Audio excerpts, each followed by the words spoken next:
ప్రభుత్వం అమలు చేస్తున్న పథకాలను ఓబీసీలకు పార్టీ ఇచ్చే ప్రాధాన్యత ప్రజల్లోకి తీసుకెళ్లి పార్లమెంట్ ఎన్నికలలో గెలిపే లక్ష్యంగా పనిచేయాలని బీజేపీ రాష్ట్ర కార్యవర్గ సభ్యులు ఆందే బాబన్న పిలుపునిచ్చారు. నారాయణపేట జిల్లా ఓబీసీ మోర్చా అధ్యక్షులు శ్రీనివాస్ గౌడ్ ఆధ్వర్యంలో దవ్వాడ మండల కేంద్రంలో నిర్వహించిన ఓబీసీ సామాజిక సమ్మేళనం కార్యక్రమానికి ముఖ్య అతిథిగా హాజరైన ఆయన మాట్లాడుతూ ఓబీసీలందరూ ఐక్యంగా ఉంటూ రాజకీయంగా, ఆర్థికంగా, సామాజికంగా అభివృద్ధి చెందాలన్నారు. అదేవిధంగా బీజేపీ పార్టీ ప్రధాని నరేంద్ర మోదీ ఓబీసీలకు ఇచ్చే రాజకీయ ప్రాధాన్యతను, భారతీయుల చిలకార కోరిక అయిన అయోధ్య రామాలయ నిర్మాణం లాంటి అనేక అంశాలను ప్రజలకు తెలియజేసి కమలం పువ్వు గుర్తుపై ఓటు వేయించి అత్యధిక మెజార్టీతో అరుణమ్మను గెలిపించాలని కోరారు. ఓబీసీ నారాయణపేట జిల్లా ధన్వాడ మండలంలో ఓబీసీల మరి ఆత్మీయ సమ్మేళన సభ నిర్వహించుకుంటున్నాము. ఈ కార్యక్రమానికి సభ అధ్యక్షులు ఏ రాష్ట్రం పోయినా, ఏ జిల్లా పోయినా, ఏ గ్రామం పోయినా, ఏ వాడమైనా మనం లేని ఏ పల్లె లేదు, ఏ వాడ లేదు. అయినా మనం ఇంకా ఆర్థికంగా, రాజకీయంగా, సామాజికంగా ఎదగలేకపోతున్నాం. సందర్భం ఇచ్చిన మాట చెప్తున్నా, మనం కూడా అన్ని రంగాలలో ఎదగాలి. ఎదిగిన నాడే ఈరోజు మనము ఏదైనా సాధించుకోగలుగుతాం.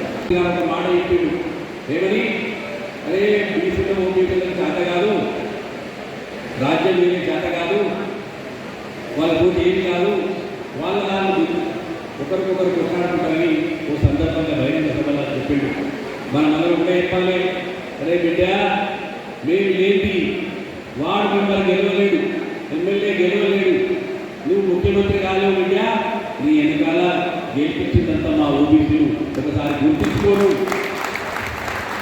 అంత సత్తా ఉన్నాం మనం. మిత్రులారా, మనం ఒక పెద్ద పార్టీలో పనిచేస్తూ ఉన్నాం, గర్వపడాలి. ఉదాహరణ విషయం చెప్తా మీకు. భారతీయ జనతా పార్టీ 10 సంవత్సరాల అధికారంలో ఉంది.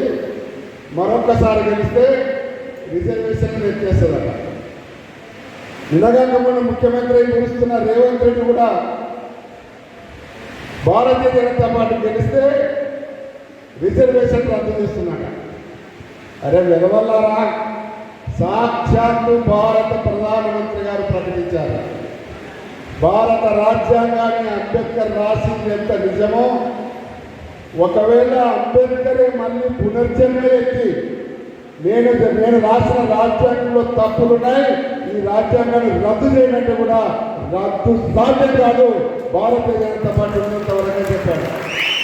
రంగాలలో ఎదిగి రాజకీయంగా మన పదవులు రావాలని డీకే అరుణమ్మను పెద్ద మెజార్టీతో గెలిపిస్తే ప్రధానమంత్రి 400 సీట్లల్లా మన సీటు ఉండాలని మీరందరూ కూడా సహకరించి ఊర్రా ఈ 15 రోజులు మన పనులు చేస్తూ ఓ గంట సమయం, ఓ 2 గంటల సమయం, ఉదయం రాత్రి మరి సాయంకాలం ఇచ్చి అధిక మెజార్టీతో గెలిపిస్తే ఇటువంటి పార్టీ మనకు మళ్ళీ లభించదు కాలంలో.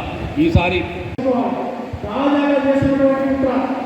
భారతీయ జనతా పార్టీ అధికారంలోకి వస్తే ఈ రాజ్యాంగాన్ని, ఈ దేశంలో రాజ్యాంగాన్ని మారుస్తుందని చెప్పేసి కుట్ర చేస్తున్నారు, ప్రచారం చేస్తున్నారు. ఒక విషయం గుర్తుపెట్టుకోండి, భారతదేశంలో రాజ్యాంగం ఉంది, ఆ రాజ్యాంగాన్ని పాటిస్తుంది ఈ యొక్క భారతీయ జనతా పార్టీ మాత్రమే. కాంగ్రెస్ పార్టీ ఏం చెప్తుందండి, ఈ దేశంలో ముస్లింలకు రిజర్వేషన్ ఇస్తూ ఉంటుంది, మతపరమైన రిజర్వేషన్ ఇస్తూ ఉంటుంది. మతపరమైన రిజర్వేషన్లు రాజ్యాంగానికి వ్యతిరేకం కాదని చెప్పేసి కాంగ్రెస్ పార్టీ ప్రశ్నిస్తున్నారు.